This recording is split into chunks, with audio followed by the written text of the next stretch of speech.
ধৰ্মৰ যিয়েই নহওক ভগৱান কিন্তু একেজনেই ধৰ্ম যিয়েই নহওক সকলো ধৰ্মকে শ্ৰদ্ধাৰ আৰু সন্মান কৰাটো ভাৰতৰ দৰে এখন ধৰ্ম নিৰপেক্ষ দেশত যথেষ্ট গুৰুত্বপূৰ্ণ এজন আৰক্ষী বিষয়াৰ নিকৃষ্ট কাণ্ডই জোকাৰ দিছে সমগ্ৰ ভাৰততে কিয় বাৰে বাৰে মুছলমান সম্প্ৰদায়ৰ লোকসকলৰ ওপৰত অত্যাচাৰ চলোৱা হয় কিয় বাৰে বাৰে মুছলমান সম্প্ৰদায়ৰ লোকসকলক আমাৰ ভাৰতত অত্যাচাৰ চলোৱা হয় আৰু দিনক দিনে যেন মুছলমান লোকসকলৰ ওপৰত বেয়া চকুৰ পৰিছে একাংকৰ ব্যক্তি এই প্ৰশ্ন এতিয়া ভাৰতৰ হাজাৰ হাজাৰ লাখ লাখ সচেতন ব্যক্তিসকলক এই ভিডিঅ'টোলৈ ভালদৰে মন কৰিলে আপোনালোকে হয়তো দেখিব যে বৰ্তমান ভাৰতত কেনেদৰে সম্প্ৰদায়ৰ নামত এখন বিখ্যাত যুদ্ধ হ'বলৈ গৈ আছে এজন আৰক্ষী বিষয়াই ৰাস্তাৰ কাষত নামাজ পঢ়ি থকাৰ কেইজনমান মুছলমান সম্প্ৰদায়ৰ লোকক গুৰিয়াই নিৰ্মমভাৱে অত্যাচাৰ চলাইছে এয়া জানো শুদ্ধ এয়া জানো উচিত এনে কৰাটো কিমান মহাপাপ ভগৱান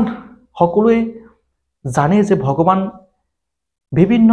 ধৰ্মৰ নাম লৈ যদি বেলেগ কিন্তু ভগৱান একেজনেই ওপৰত একেজন ভগৱানে আছে প্ৰত্যেকটো ধৰ্মক প্ৰত্যেকটো জাতিক আমি সন্মান কৰাটো বহুত বেছি গুৰুত্বপূৰ্ণ অন্যায় সকলোৱে কৰে নাই কোনো জাতি নাই কোনো ধৰ্ম যিসকলে অন্যায় কৰে তাক ধৰ্মক লৈ কেতিয়াও যুদ্ধ নকৰিব এই ভিডিঅ'টো এতিয়া সামাজিক মাধ্যমত যথেষ্ট ভাইৰেল হৈ পৰিছে দিল্লী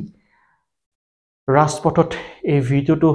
ইতিমধ্যে ছ'চিয়েল মিডিয়াত তোলপাৰ সৃষ্টি কৰিছে কেৱল ভাৰততে নহয় সমগ্ৰ বিশ্বতে এটা খলকনি সৃষ্টি কৰিছে এই ভিডিঅ'টোৱে ইতিমধ্যে এই আৰক্ষীজনক চাকৰিৰ পৰা নিলম্বন কৰা হৈছে কিন্তু প্ৰশ্ন হয় কিয় এনে মানসিকতা কিয় এনে সাহস কৰিলে কেনেকৈ সঁচাকৈ এনে কৰাটো ধিক্কাৰ জনাইছোঁ আমি যিমান পাৰে সিমান এই ভিডিঅ'টো শ্বেয়াৰ কৰক আৰু এনে কৰা লোকসকল যি ধৰ্মই নহওক প্ৰত্যেকটো ধৰ্মকে সন্মান আৰু শ্ৰদ্ধা কৰাটো গুৰুত্বপূৰ্ণ যি ধৰ্মই নহওক এনে কাম কৰাসমূহ